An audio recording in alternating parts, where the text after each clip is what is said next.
ஆதி என்னும் பராபரையே அன்பான மன்னோன்மணியே சோதி எனும் பஞ்சகத்தாலே சொற்பெரிய கரிமுகனே தேது நீக்கும் கந்தவளே திருத்துகின்ற குருநாதர்களே 18 சித்தர்களே பண்பான பரமசிவமே ஓதியே ஜோதிடங்கள் உரைப்பதற்கு நார விந்து வடிவாக நல்ல துணை ஆவேரே.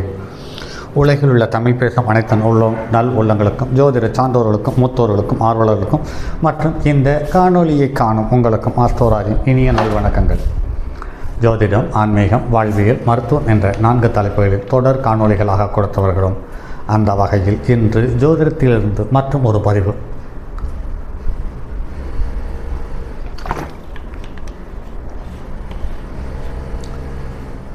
ஜோதிடத்தில் உள்ள முக்கியத்துவம் என்று பார்க்கும் பொழுது, ஒரு மனிதன் பிறந்தபோது இந்த பால்வெளி மண்டலத்தில் எந்த கிரகங்கள் எந்த நிலையில் எந்த பாவத்தில் எந்த கிரகத்தினுடைய தொடர்போடு இருக்கிறது என்பதை அனுசரித்து அந்த மனிதனுடைய ஒட்டுமொத்த வாழ்க்கையை நிர்ணயத்துக்கு வருகிறது என்பது தான் நடைமுறை அனுபவம். அந்த வகையில் ஒவ்வொரு மனிதனையும் தரமானவனாகவோ அல்லது தரமற்றவனாகவோ அல்லது சரியானவனாகவோ அல்லது சரியற்றவனாகவோ அல்லது யோகியனாகவோ அல்லது திருடனாகவோ மாற்றக்கூடிய தன்மை என்பது நவகிரகங்களுக்கு மட்டும் உண்டு என்பதை நிறைய ஜாதகங்கள், எண்ணற்ற ஜாதகங்கள் நடைமுறையில் நமக்கு அறிமுகப்படுத்தி இருக்கிறது. அந்த வகையில் ஒரு மனிதனுடைய ஜாதகத்தில் அவன் தவறான பழக்க வழக்கங்களுக்கு உட்பட்டவனா என்பதை அடையாளம் காட்டுவதற்கு அவனுடைய ஜாதகத்தில் இருக்கக்கூடிய நவகிரகங்கள் தெளிவாக அடையாளப்படுத்தியிருக்கிறது என்பது எண்ணற்ற ஜாதகத்தில் பார்த்திருக்கிறோம். அந்த வகையில் இந்த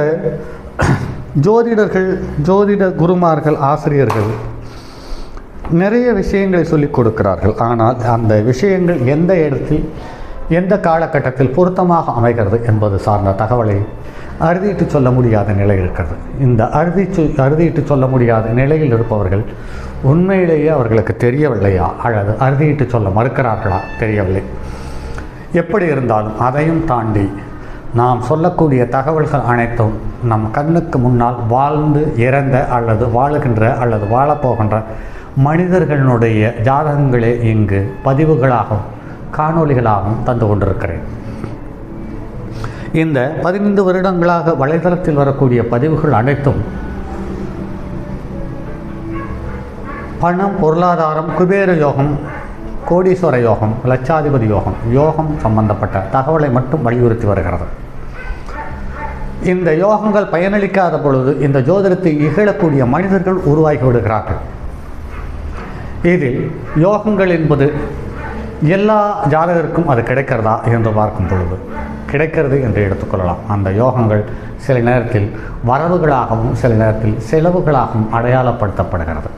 வரவு என்பது சந்தோஷத்தை தருகிறது, செலவு என்பது சங்கடங்களையும் கோபத்தையும் ஏமாற்றத்தையும்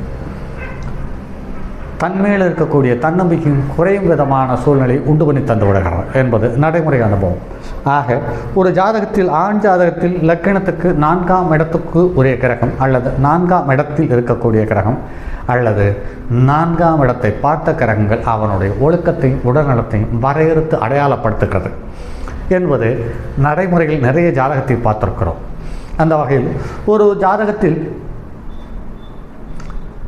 கடக லக்கணத்தில் ஒரு மனிதன் பிறந்து விட்டாலே அல்லது கடகத்திற்கு சனி சந்திரன் சம்பந்தப்பட்டாலோ அல்லது கடகத்தை சனி பார்த்தாலோ அல்லது கடகத்தில் சனி இருந்தாலோ அல்லது கடகத்துக்கு உரிய சந்திரன் சனியனுடைய நட்சத்திரம் ஏறி இருந்தாலும், இது இல்லாமல் செவ்வாயும் சனியும் சந்திரனும் ஒருவருக்கொருவர் மாற்று சூழ்நிலையில் அமைந்தாலும்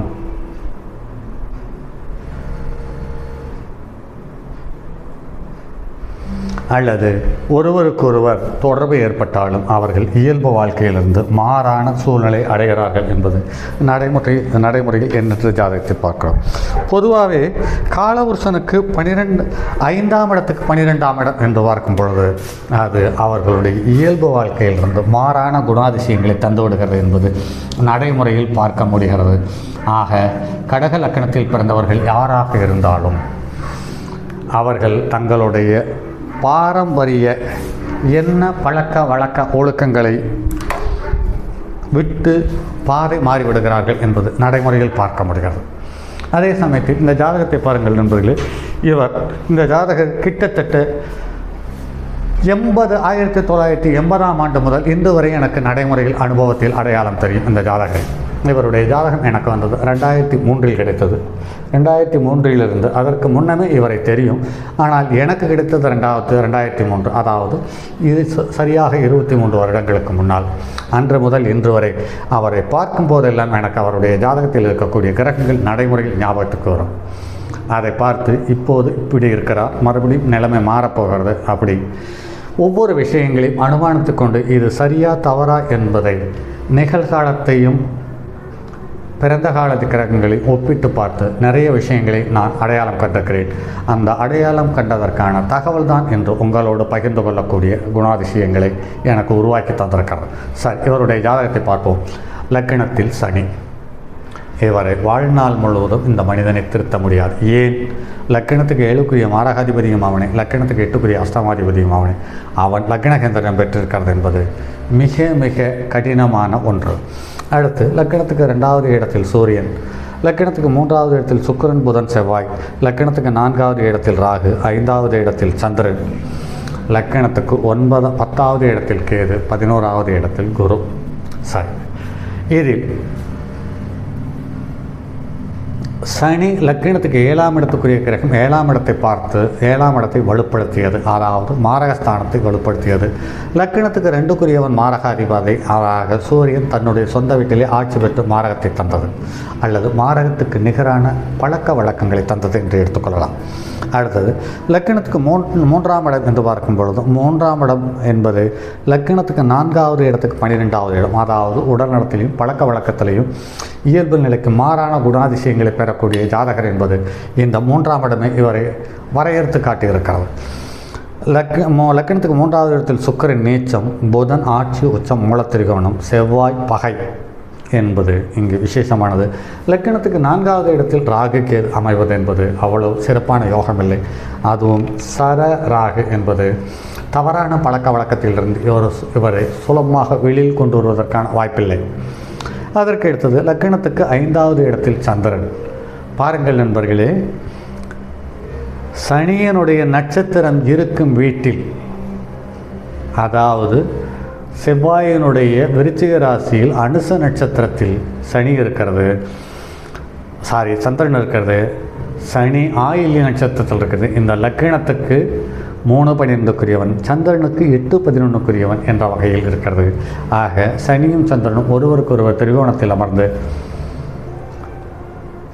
பலமான புணர்வு யோகத்தை தந்தது என்பது இங்கு குறிப்பிடக்கூடிய ஒரு தகவல். அதற்கு அடுத்து லக்கணத்துக்கு 3ஆம் இடத்தில் செவ்வாயும் 5ஆம் இடத்தில் சனியும் சந்திரனும் ஒருவருக்கொருவர் தொடர்பு பெற்றார். ஏனென்று கேட்டால் இங்கு செவ்வாய் சந்திரனுக்கு வீடு கொடுத்தது, ஆனால் சந்திரன் செவ்வாய்க்கு நட்சத்திரத்தை கொடுத்து தொடர்பை ஏற்படுத்தி கொண்டார். அந்த வகையில் இந்த ஜாதகர் லக்கணத்துக்கு 2ஆம் இடத்தில் சூரியன் 2ம் 4ம் அவருடைய ஒழுக்கத்தை வரையறுக்கக்கூடிய தன்மையை அடையாளப்படுத்தி இருக்கிறது.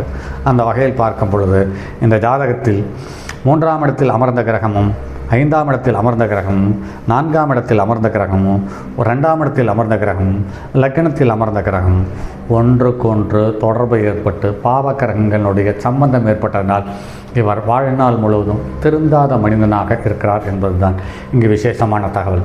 அதற்கு அடுத்தது இந்த ஜாதகத்தில் ஒவ்வொரு கிரகங்களும் எந்த நட்சத்திரத்தினுடைய சாரத்தில் இருக்கிறது, அது எவ்வாறு பலம் பெற்றிருக்கிறது என்பது சார்ந்த தகவலை தெரியப்படுத்தும்.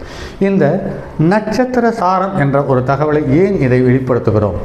4ஆம் இடம் கெட்டிருந்தால் அவர் ஒழுக்கம் கெட்டவர், 4ஆம் இடத்துக்கு ராகேது சம்பந்தப்பட்டால் இவர் தவறான நடவடிக்கை என்று சொல்லிவிட்டு சுலபமாக கடந்து விடலாமே என்று பார்த்தால், இது எதிர்காலத்தில் ஜோதிடர்கள் இதை பார்க்கும் பொழுது இந்த பிறந்த நேரத்தையும் பிறந்த நாளையும் பிறந்த மாத வருடத்தையும் இவர் கணக்கில் கொள்ளும் பொழுது இந்த ஜாதகத்தை போட்டு பார்த்து அல்லது கணித்து பார்த்து நாம் சொன்ன நடவடிக்கைகள் சரி வருதா சரி வரலையா என்பதை அவரவர்கள் அனுபவத்திற்கு பரிசோதனை செய்து கொள்வதற்காகவே இந்த பாதசாரங்கள் சம்பந்தப்பட்ட தகவலும் பிறந்த தேதியும் பிறந்த மாதமும் பிறந்த வருடமும் மற்றும் பிறந்த நேரமும் இங்கு அடையாளப்படுத்தி இருக்கிறேன்.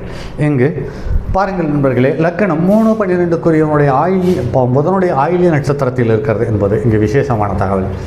அதே சமயத்தில் லக்ன சூரியன் என்று பார்க்கும் பொழுது பூர நட்சத்திரம் 1ஆம் பாதத்தில் அமர்ந்தது, அதாவது சுக்கிரனுடைய நட்சத்திரத்தில் அமர்ந்து சுக்கிரன் நீச்சம் பெற்று கெட்டு போனான் என்பது இங்கு மேலும் தகவல். அதற்கடுத்தது சந்திரன் அனுச நட்சத்திரம் 3ஆம் பாதத்தில் அமர்ந்து சனியினுடைய திரிகோணத்தில் அமர்ந்து சனிக்கும் சந்திரனுக்கும் நேரடி தொடர்பு ஏற்படுத்தியது.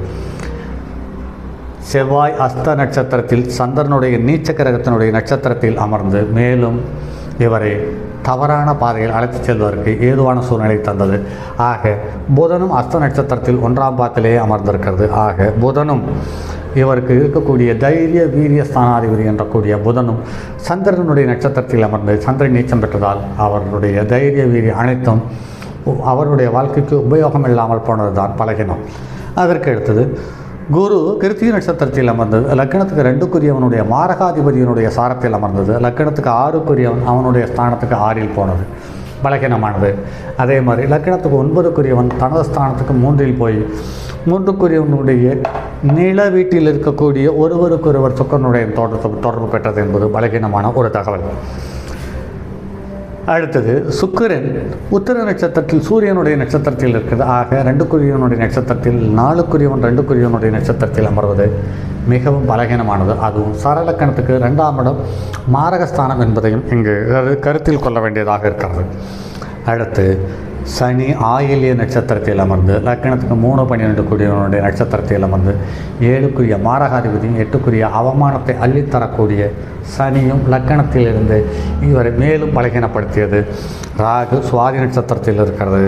லக்கணத்துக்கு 4ஆவது இடத்தில் ராகு இருந்து ராகு கெட்ட பழக்க வழக்கங்களுடைய முழு தலைவன் என்பதால் சரராசியில் இருக்கக்கூடிய ராகு மேலும் இவரை பலகீனப்படுத்தியது. கேது அசுபதி நட்சத்திரத்தில் அமர்ந்திருக்கிறது. ரிஷபதி நட்சத்திரத்தில் கேது அமர்ந்தாலும் கேதுவுக்கு வீடு கொடுத்தவன் என்று பார்க்கும்பொழுது நீச்ச கிரகத்தோடு சம்பந்தப்பட்டிருக்கிறது.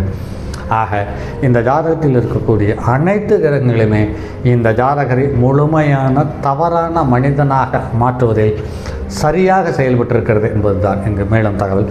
பொதுவாக ஒரு ஜாதகத்தில் சந்திரன் சனியனுடைய தொடர்பு இல்லாமல் அவமானம் இல்லை, செவ்வாய் சந்திரனுடைய தொடர்பு இல்லாமல் போதை இல்லை, 4ஆம் இடத்துக்கு ராகு கேதுனுடைய சம்பந்தம் இல்லாமல் ஒழுக்கம் கெடுவதில்லை.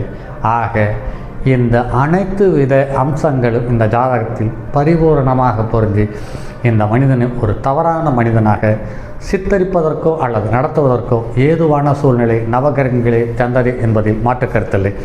சரி நண்பர்களே, மற்றும் அடுத்தது ஒரு பதிவில் சந்திப்போம். அதுவரை உங்களிடமிருந்து விடைபெறுவது உங்கள் அன்பு நண்பன் எம் ராஜரத்தினம்.